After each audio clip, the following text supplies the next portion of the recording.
Quemé el relicario. Lo reduje a cenizas en la chimenea de mi cabaña, esperando que eso cortara la conexión, que detuviera el flujo de recuerdos y conocimientos de Nikolai que ahora inundaban mi mente. No funcionó. Si acaso la destrucción del objeto físico pareció fortalecer el vínculo inmaterial. Comencé a experimentar flashbacks vívidos, trincheras embarradas en Francia, hospitales de campaña improvisados llenos de hombres mutilados, ejecuciones en masa en bosques nevados. Todos vistos a través de los ojos de Nikolai, todos capturados por su cámara. Y con cada visión sentía crecer la presencia dentro de mí, alimentándose no solo de esos horrores pasados, sino de mi propio miedo y repulsión ante ellos. Era un círculo vicioso.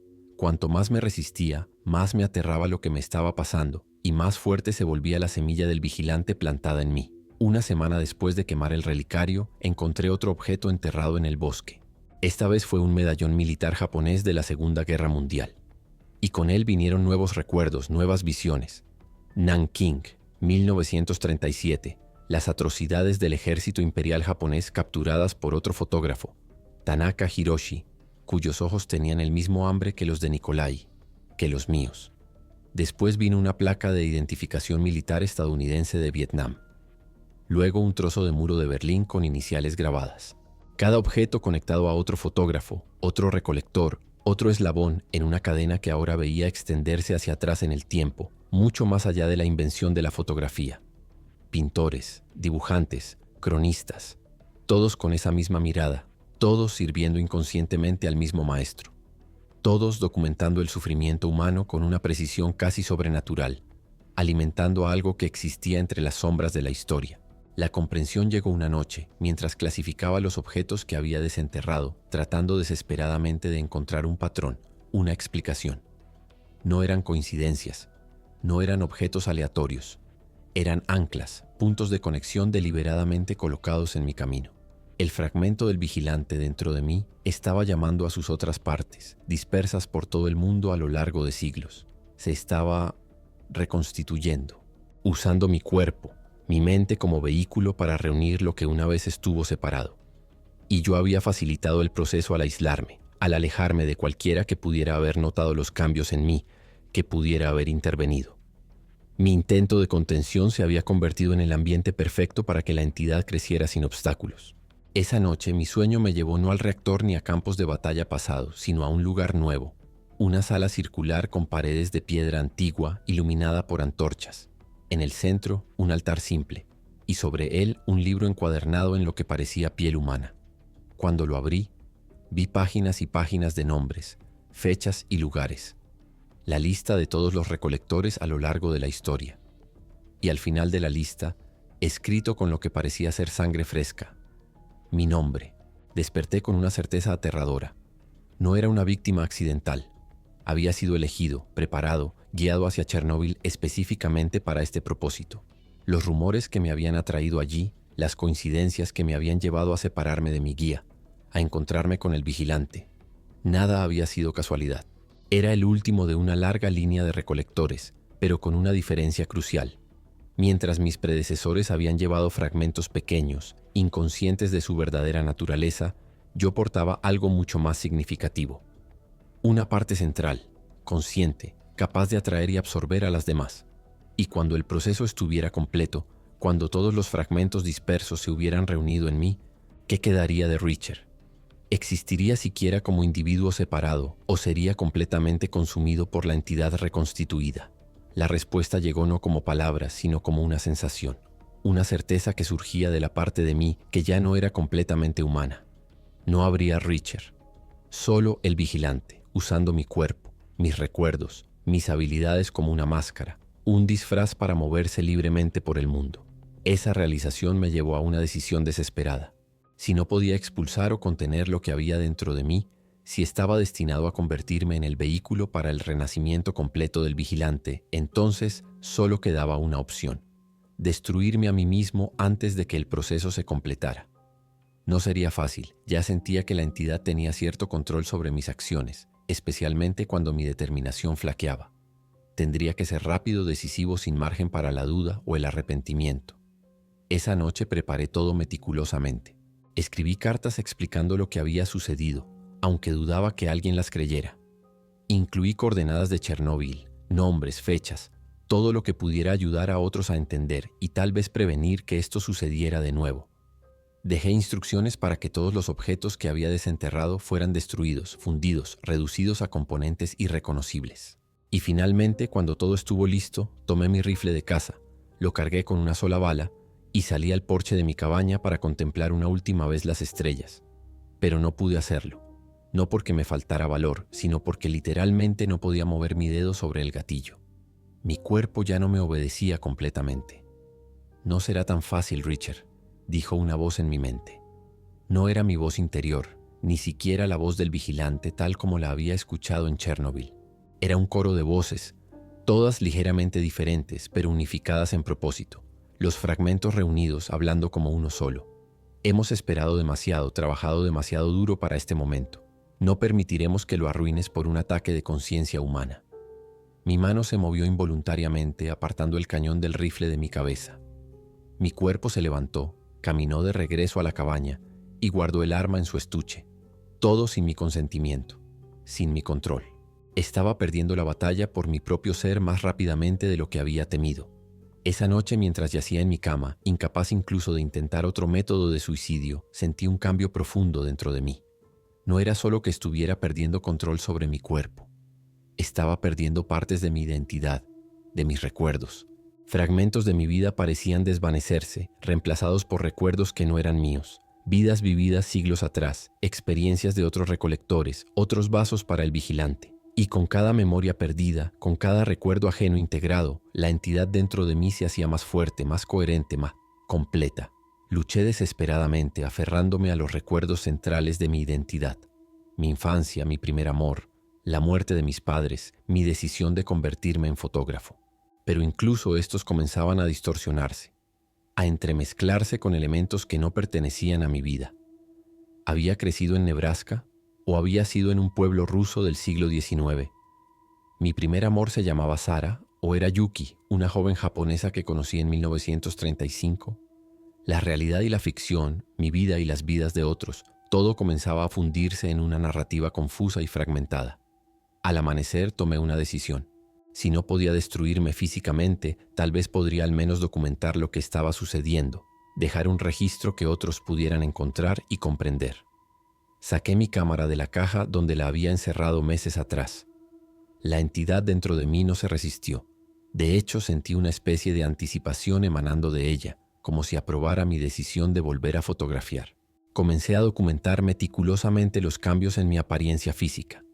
Mis ojos, que ahora tenían un tinte rojizo en ciertos ángulos de luz, mis manos cuyos dedos parecían ligeramente más largos y delgados de lo que recordaba, las venas bajo mi piel, que a veces parecían moverse con voluntad propia, formando brevemente patrones que recordaban a los símbolos que había visto en Chernóbil. También fotografié los objetos que había desenterrado, las cartas que había escrito, las páginas y páginas de notas frenéticas que había tomado, tratando de entender lo que me estaba pasando. Mientras revisaba estas fotografías en la pantalla de mi cámara, noté algo perturbador. En cada imagen donde aparecía yo, había algo extraño en mi sombra. No coincidía exactamente con mi silueta. Era más alta, más delgada, y la sombra de mi cabeza tenía una forma elongada, como el pico de un pájaro. Y en las fotos de los objetos desenterrados podían verse reflejos tenues de figuras que no estaban presentes cuando tomé las imágenes. Siluetas borrosas de hombres y mujeres de diferentes épocas, todos con esa misma mirada hambrienta en sus ojos. Los recolectores anteriores, observando, esperando. La entidad dentro de mí no intentó detenerme cuando comencé a subir estas imágenes a internet, cuando escribí largas publicaciones explicando lo que creía que estaba sucediendo. ¿Por qué habría de hacerlo? ¿Quién creería las divagaciones de un hombre aislado en las montañas, contando historias de posesión sobrenatural y entidades ancestrales? Como mucho, sería visto como un caso interesante de psicosis, tal vez inducida por exposición a la radiación en Chernóbil.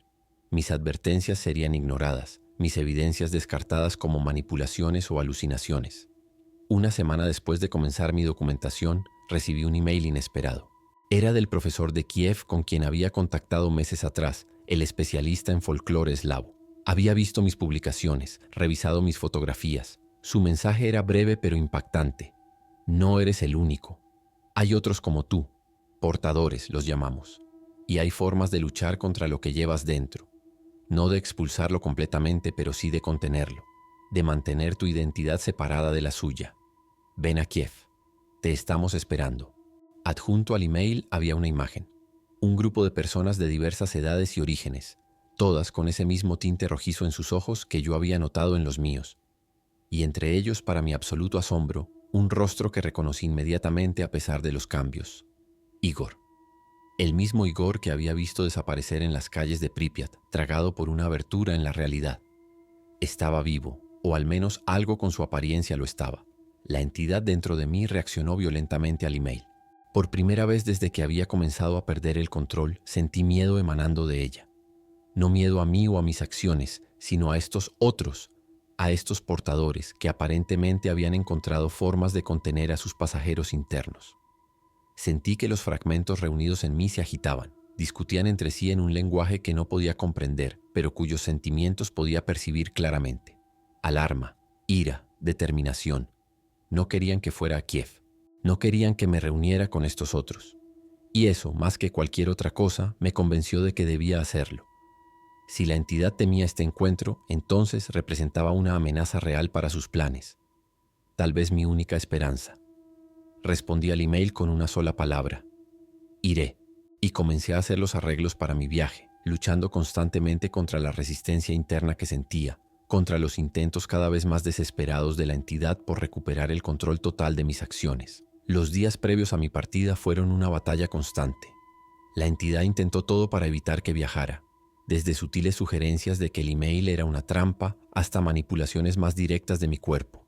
Hubo momentos en que no podía moverme en absoluto, paralizado en mi propia piel mientras la presencia dentro de mí trataba de consolidar su control.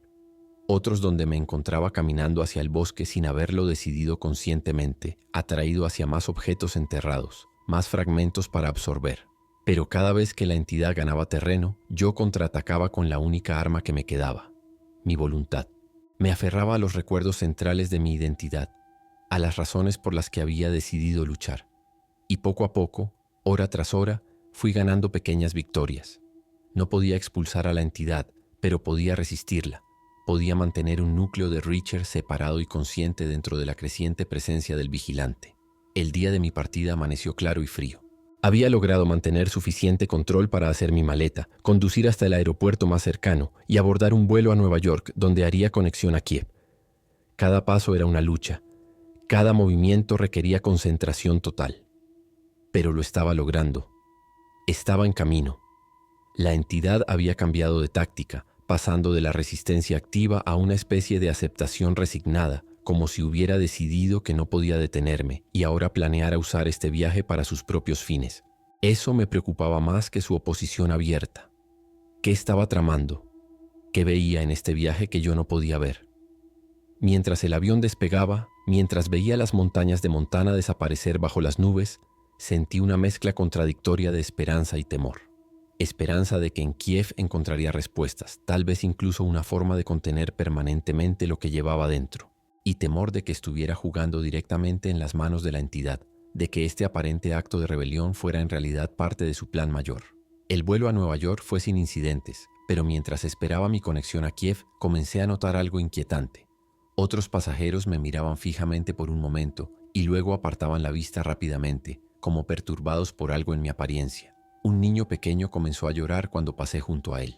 Una azafata que revisaba mi pasaporte palideció visiblemente y se alejó tan pronto como pudo. Me dirigí al baño para examinarme en el espejo, temiendo lo que podría ver. Mi reflejo parecía normal a primera vista. El mismo rostro cansado y demacrado que había estado viendo en los últimos meses. Pero cuando miraba directamente a mis ojos, cuando me concentraba en ellos, cambiaban. El tinte rojizo se intensificaba. Las pupilas se alargaban verticalmente como las de un gato o un pájaro. Y por un instante, solo un instante, mi reflejo completo pareció distorsionarse, mostrándome no a Reacher, sino a algo que usaba a Reacher como una máscara mal ajustada. Algo con una cabeza de pájaro y extremidades demasiado largas. El vigilante, mirándome a través de mis propios ojos. Aparté la mirada, horrorizado pero no sorprendido. La transformación estaba avanzando más rápidamente de lo que había temido. Ya no era solo interna. Estaba comenzando a manifestarse físicamente, de manera visible para otros. ¿Cuánto tiempo me quedaba antes de que la metamorfosis fuera completa? Antes de que no quedara nada reconocible como humano, ni por fuera ni por dentro. Tenía que llegar a Kiev, tenía que encontrar a estos otros portadores, a Igor, al profesor. Tenía que hacerlo antes de que fuera demasiado tarde. Regresé a la sala de espera, manteniendo la cabeza baja, evitando el contacto visual con otros pasajeros. Cuando finalmente anunciaron el abordaje para mi vuelo a Kiev, fui uno de los últimos en subir, tratando de atraer la menor atención posible. Me acomodé en mi asiento junto a la ventana, agradecido de que el asiento contiguo estuviera vacío. No quería pasar las próximas 10 horas tratando de actuar normal junto a un extraño que podría notar que algo andaba fundamentalmente mal conmigo. A medida que el avión alcanzaba altitud, sentí un cambio en la presencia dentro de mí. La resignación que había percibido antes se transformó en algo más activo, más anticipatorio, como si estuviera esperando algo específico. Y entonces lo entendí. No estaba yendo a Kiev a pesar de la entidad. Estaba yendo a Kiev porque la entidad lo quería. Los otros portadores, Igor, el profesor, no representaban una amenaza para el vigilante, representaban una oportunidad, más fragmentos para absorber, más partes de sí mismo para reunir. Y yo era el vehículo perfecto para llegar a ellos, para acercarse lo suficiente para tomarlos. No estaba escapando hacia la salvación, estaba entregando a otros a su destrucción. La comprensión me golpeó con tal fuerza que físicamente me doblé en mi asiento, provocando miradas preocupadas de una azafata que pasaba. Traté desesperadamente de pensar en alternativas. ¿Debería bajarme en alguna escala? ¿Desaparecer? ¿Esconderme donde nadie pudiera encontrarme? ¿Ni siquiera estos portadores bien intencionados? ¿O debería seguir adelante, esperando que juntos pudiéramos encontrar una forma de resistir, de contener no solo nuestros fragmentos individuales, sino la entidad completa que amenazaba con formarse? No tuve oportunidad de decidir. A mitad del Atlántico sentí un dolor agudo en mi pecho, como si algo dentro de mí estuviera desgarrándose. El fragmento del vigilante que llevaba conmigo estaba reaccionando a algo, vibrando con una intensidad que nunca había experimentado antes. Y entonces lo vi, a través de la ventanilla del avión. Una forma oscura volando junto a la aeronave, manteniendo perfectamente el ritmo a pesar de la velocidad. El pájaro negro, o alguna manifestación de él, me había seguido. No estaba confinado a Chernobyl como había creído. Podía extenderse, al menos en cierta forma, mucho más allá.